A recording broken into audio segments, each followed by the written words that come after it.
السلام علیکم ورحمۃ اللہ وبرکاتہ۔ الحمد للہ وحدہ والصلاة والسلام علی من لا نبی بعدہ۔ محترم سامعین، آج رقم یعنی نقدی سے متعلق وضاحت کی جائے گی۔ ذاتی ملکیت میں موجود رقم پر زکوٰۃ واجب ہونے کی تفصیل کیا ہے؟ دیکھیے سامعین، کسی شخص کی ملکیت میں جتنی بھی رقم ہو، چاہے اپنے پاس موجود ہو یا بینک اکاؤنٹ میں ہو یا کسی کے پاس امانت رکھوائی ہو یا کسی اور کو قرض دی ہو یا جہاں کہیں بھی ہو، سب پر زکوٰۃ کا حکم لاگو ہوگا، یعنی ان کو زکوٰۃ کے نصاب میں شامل کیا جائے گا۔ اگر یہ رقم بذات خود یا دیگر اموال زکوٰۃ کے ساتھ ملا کر نصاب تک پہنچے تو اس پر زکوٰۃ واجب ہوگی۔ دیکھیے سامعین، رقم کی زکوٰۃ سے متعلق ایک غلط فہم کا ازالہ یہ ضروری ہے۔ تو سامعین، یہاں یہ بات بھی سمجھنے کی ہے کہ بعض لوگوں کے ذہن میں رقم کا بہت ہی محدود تصور ہے۔ ان کے نزدیک رقم اگر اپنے پاس ہو یا بینک اکاؤنٹ میں ہو یا کسی اور کے پاس امانت رکھوائی ہو، صرف اسی کو زکوٰۃ میں شمار کیا جائے گا۔ حالانکہ یہ غلط فہمی ہے۔ آئیے اس کی تفصیل ذکر کی جاتی ہے تاکہ معلوم ہو کہ رقم کے موجود یا محفوظ ہونے کی کون کون سی صورتیں آج کل ہمارے معاشرے میں رائج ہیں۔ نمبر 1، اپنی ملکیت میں موجود ملکی اور غیر ملکی کرنسی۔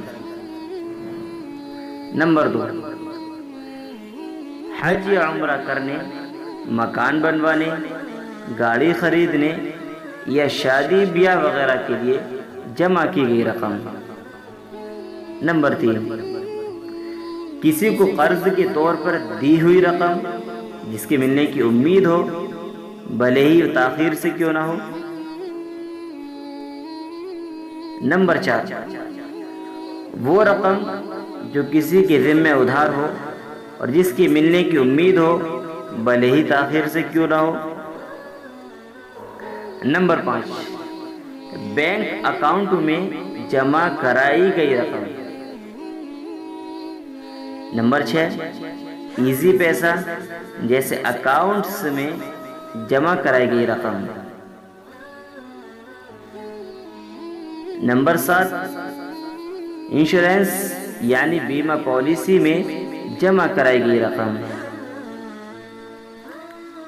نمبر 8، پرائز بانڈ کی اصل رقم۔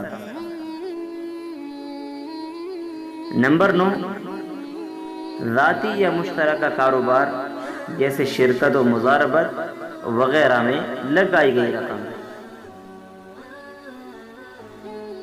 نمبر 10، کاروبار میں نفع کے طور پر حاصل ہونے والی رقم۔ نمبر 11، نوکری اور ملازمت سے ملنے والی تنخواہ کی رقم۔ نمبر 12، کمیٹی یعنی بی سی میں جمع کرائی گئی رقم جبکہ بی سی اب تک وصول نہ ہوئی ہو۔ نمبر 13، بچت سرٹیفکیٹ جیسے NIT، NDFC، FEBC میں جمع کرائی گئی اصل رقم۔ تو سامعین، اس طرح کی بہت سی صورتیں رائج ہیں، اس لیے ان تمام صورتوں میں موجود رقم کا بھی حساب لگایا جائے گا۔